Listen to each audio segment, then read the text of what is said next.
Hope you guys enjoyed your holidays. We are going into the top 5 Modern Warfare 2 best class setups. And I wanted to start out with the Minibak just because I'm seeing it all over the place and a lot of people don't have great setups for it. So I wanted to give you guys a good one. So we're starting out with the X10RR40, and this is increased by 74. So we're going to start out with the Minibak, and we're going to use the X10RR40. This helps with sound suppression, bullet velocity, damage range, and recoil smoothness. Now, the cons are a reduction of aim down sight speed and aiming stability. I tuned this to increase the bullet velocity by 0.74 inches, and the recoil smoothness increased by 0.50 ounces. Put on the Bach 9 279mm barrel, tune the damage by 0.21 inches, and reduce the weight by 0.50 pounds.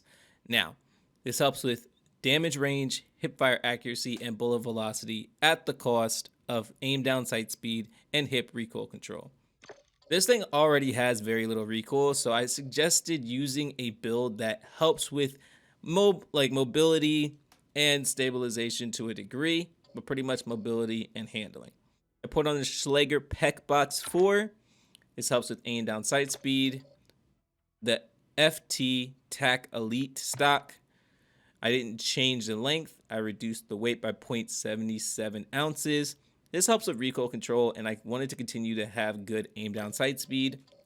Put on the True Tac grip. Reduce the width by 0.30 inches for sprint to fire speed, and reduce the weight by 0.74 ounces for aim down sight speed. This increases the sprint to fire speed and aim down sight speed at the cost of a little bit of recoil control. Now, to show you guys how good this is in the firing range, short to mid range is going to be very solid. So short range kills very fast. Mid range kills decently fast. I really don't have much confidence long range. You're basically going to be burst firing, which in the actual game, you're probably not going to have as much luck. You'd probably be very lucky if you did get the long range kill. But showing you guys how inconsistent it would be, just say it's going to be shooting all over the place. I mean, you still might get the kill, but short to medium range is definitely your sweet spot, and it reloads incredibly fast. Next, we're moving on to the Lachmann Sub. This thing is a competitive masterpiece. Now, I put on the AVR T90 comp, and I didn't change the length, but I increased the weight by 0.23 ounces. This helps with horizontal and vertical recoil control at the cost of aim down sight speed and aiming stability. Now, I put on the FTAC M Sub 12-inch, increased the damage range by 0.31 inches, and increased the recoil steadiness by 0.19 pounds. Now, the pros are bullet velocity, damage range, recoil control, and hipfire accuracy at the cost of aim down sight speed, movement speed, and hip recoil control, but we're going to take care of that later on. Now, we put on the LM Stockless mod. This helps with aim down sight speed, sprint to fire speed, movement speed, and hip recoil control at the cost of aiming recoil control, aiming stability, and flinch resistance. Now, we already took care of the recoil issues. You're going to have a little bit more flinch, but it's not going to be noticeable.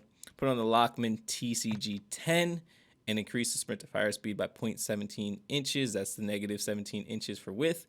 And then the weight is 0.03 ounces for aim down sight speed. I mean, it's not even really noticeable. You don't have to really change that, but this is good for recoil control. Put on the 40 round mag and just show you guys how awesome this is.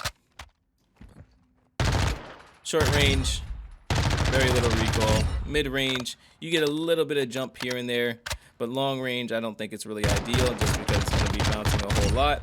You more so be better off burst firing, but like I said, short range, fantastic. Medium range, very good. And once we get into the long range, it's not something you can just fire away most likely. I mean, you might get lucky, but you see if you just fire away, it's going to shoot everywhere except your target. You're better off just burst firing and seeing if you can get the kill that way. Next, we're moving on to the Kastov 74U, and this baby is incredible. Now, I put on the Echoless 80, and I didn't tune it just to show you guys how I would tune this one in particular. Now, what I would do is probably stop around 50, like 0.50 for bullet velocity. You can continue to increase, but you see how it doesn't really help as much as the significant increase to 50. I wouldn't increase it any further than that. For the recoil smoothness, if you want to tune this, you can increase it probably about 0.75. Now, it can continue to actually help, but I think it's more detrimental after 0.75. So I think 0.75 is a sweet spot. I can't get it there anymore, so we're putting it at 0.73. Move on to the Schlager Peck Box for more aim down sight speed, and your laser won't show up to the enemy. Put on the Resat stock. I increased the length by 0.08 inches. Not really that noticeable. I didn't change the weight. This helps with aim, walking speed, and sprint speed at the cost of aiming stability, which are already taken care of. Put on the Demo X2 grip. Increase the sprint to fire speed by negative 0.25 inches. So that's the width. And increase the weight by 0.29 ounces for recoil steadiness. This helps with recoil control at the cost of aiming stability. And put on a 45 round mag. Now this build right here is so nasty because you can use it as an SMG or AR. So as you guys see, this thing absolutely melts. Only downside is maybe long range, you get a little bit of recoil issues, but as you guys saw, you just have to correct it. Long range, just correct your aim, and you'll be good to go. Next, I have to show you guys the TAC 56 just because it's so incredible to use in multiplayer. Now I use a 17.5 Tundra Pro barrel, increase the damage range by 0.25 inches, and reduce the weight by 0.24 pounds. Helps with the aim walking speed, and because this is multiplayer, I don't have to rely too much on the recoil because most gunfights are going to be short to mid-range. Now, this increases the damage range, hip fire accuracy, and bullet velocity at the cost of aim down sight speed and hip recoil control. Put on the FTAC Ripper 56 and increase the aiming idle stability by 0.12 inches and the recoil stabilization by 0.23 ounces. This helps with aiming idle stability, hip fire accuracy, and recoil stabilization at the cost of aim down sight speed and walking speed. I put on the TV Cardinal stock. This helps with aim, walking speed, and sprint speed. I also increased the aiming idle stability by 0.54 inches and the aim walking steadiness by 0.77 ounces. Put on the 40 round mag and then the FSS combat grip. All you do is increase the sprint to fire speed by negative 0.16 inches and the aim down sight speed by negative 0.26 ounces. This helps with recoil control. So to show you guys how good this TAC 56 is,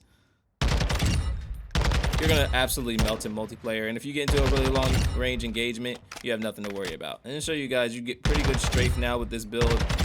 So long range is going to be the only issue. You're probably going to be missing a few shots, but this is a fantastic build. I highly recommend using it. Last but not least, we're going to cover the M4 because I know a ton of people want this build. So we're going to use the high tower 20-inch barrel, increase the damage range by 0.21 inches, and increase the recoil steadiness by 0.31 pounds. This helps with bullet velocity, damage range, recoil control, and hip fire accuracy. Now, at the cost of aim down sight speed, movement speed, hip recoil control, unfortunate, but it's not as detrimental as you may think. Put on the Schlager Peck Box 4 for increased aim down sight speed, the Demo Precision Elite Factory for aiming stability and recoil control. I increased the aiming idle stability by 1.08 inches, and I did not tune the weight. Put on the X10 grip for sprint to fire speed and aim down sight speed at the cost of recoil control. I increased the sprint to fire speed a little bit more at 0.10 inches, and I increased the recoil steadiness at 0.23 ounces. Put on a 45 round mag and show you guys how good this is in the firing range. Get right in there. Absolutely melts at short to mid range. Long range, you have a little bit more bullets to shoot, but it's typically the same. I think it kills incredibly fast, especially why they had to actually GA this weapon at some point in competitive.